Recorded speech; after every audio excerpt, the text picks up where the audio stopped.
Discovered. Then Gabriel spotted a larger caravan, with even fancier writing and designs than the rest. It was set slightly apart, aloof. A thought struck him. Perhaps it belonged to the man in red. He looked like the leader. And if this was the boss's caravan, there was a good chance that's where his parents were being held. He ran to the row of trailers, dived under the nearest one, and crawling underneath found himself a stone's throw from the caravan. The door was half open. Time for another transformation. Telekinetic man. A few moments later, he was pointing his arm at the caravan's door, first extending his fingers, then quickly pulling his arm back towards him. The door swung open with a metallic clang. He held his breath. Surely if there was anybody nearby, they'd hear that. Transforming, he waited a second or two, but no one appeared. Another few seconds and Gabriel had sprinted across the patch of ground, right up to the caravan's door. He peered inside. The curtains were all drawn and it was quite dark. When his sight had adjusted, he could see a roll-top desk with a brass lamp on it and an old-fashioned blotting pad. The walls were wood-panelled, dark and highly polished. The curtains were heavy, in a deep red brocade, with tasselled drawstrings. Gold curtain rings hung at either end of them. Overhead was a chandelier with electric light bulbs in the shape of candles. Gabriel was impressed. It was someone important's caravan, all right.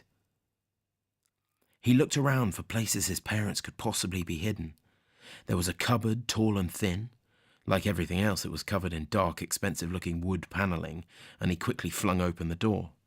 Nothing. Just an old-fashioned broom with soft brushes. He grabbed a short riding crop from a container full of whips and walking sticks and jumped onto the desk. Now he could just reach the ceiling. He tapped the riding crop on the panelled ceiling, but there were no hollow sounds from anywhere. No false compartments. Nothing up there either. Gabriel jumped back down, replacing the whip in its container. And then he saw it. At the far end of the caravan was a curtain that Gabriel guessed had a bed behind. The material was just thin enough for any bright light from the window beyond to outline a silhouette on the bed. And suddenly the sun moved out from behind the clouds, and he could see something lying there. The silhouette of a person. Or two people, perhaps.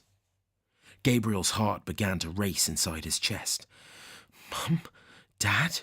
he whispered, then louder as he ran towards the curtain. "Mum! Dad!"